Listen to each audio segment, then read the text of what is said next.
naman kasi ang nakain mo at naisipan mo magpaluto ng butche. Siyempre, gusto kong matikman yung butche na luto ni Gerald. O, diba? Kasi nag-recreate tayo ng butche. Yan yung Chinese restaurant na, ano, na side dish nila. So, thank you so much kay Gerald at saka kay Ate Sharon, Ate Elsie at saka kay Ate Irene. Sila yung nagtulong-tulong maggawa nito kanina. O, diba? Nakapag-take home pa tayo. May pang-partner na tayo sa kape. Perfect!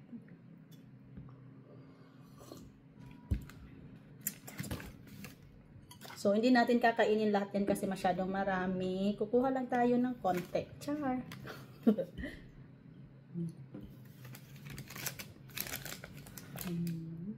Naalala ko dati sa probinsya, nilala ko to sa ano, sa amin dati. Pag panahon ng anihan ng palay, maraming naglalako nito. Pero mura pa nito dati, ano lang, 2 pesos. Pero ngayon wala ka nang mabibiling 2 pesos na ganito. May nag-uusapan nga nila kanina na ano yung parang ibebenta nila sa kantin. Tatlo 25 pesos. Diba? Enough na to. May nilagay silang feeling nito eh. Parang ano, mozzarella cheese ata nilagay nila dito. Sarap.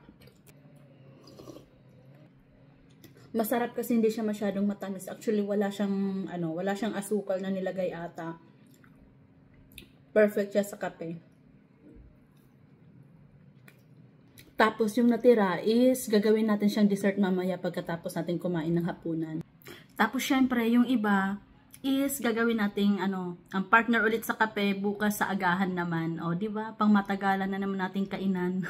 So bukas nga pala mga BS, wala na namang pasok ang Metro Manila kasi nga merong panibagong bagyo na naman. So after ni Krising, nandyan na naman si Dante, tapos pumasok pa si Emong. O diba, nagpapaligsahan sila.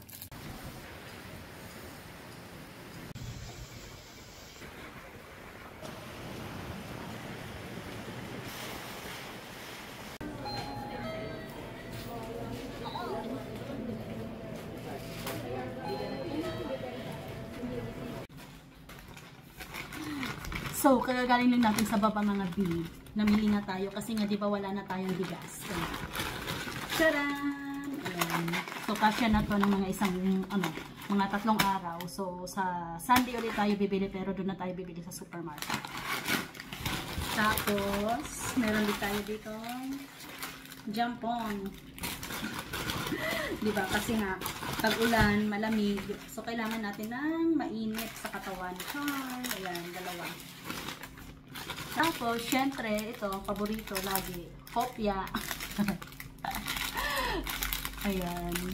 So, mamaya, kainin natin yan pag nagkape tayo ulit. Although, nakapagkape na tayo, yung acid ko nga medyo tumataas. Inuman lang natin yan ng tubig. Okay na rin yan.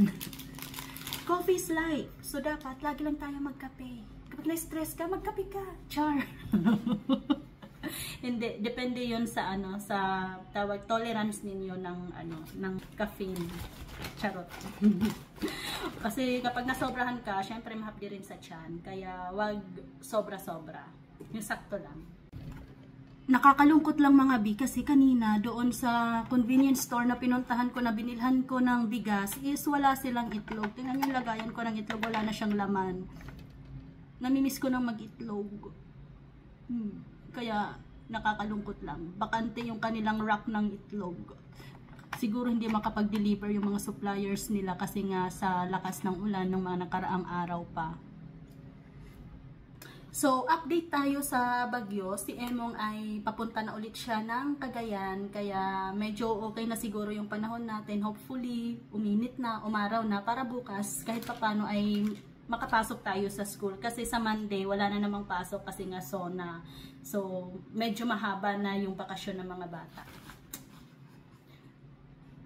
Thank you for watching mga B. Stay safe lagi, lalong-lalo na yung mga families na affected ng mga baha na nag-evacuate sa mga schools. Pray lang tayo na umokay na at maging positive lang tayo lagi. Pray and then stay positive, magiging okay rin ang lahat. God bless!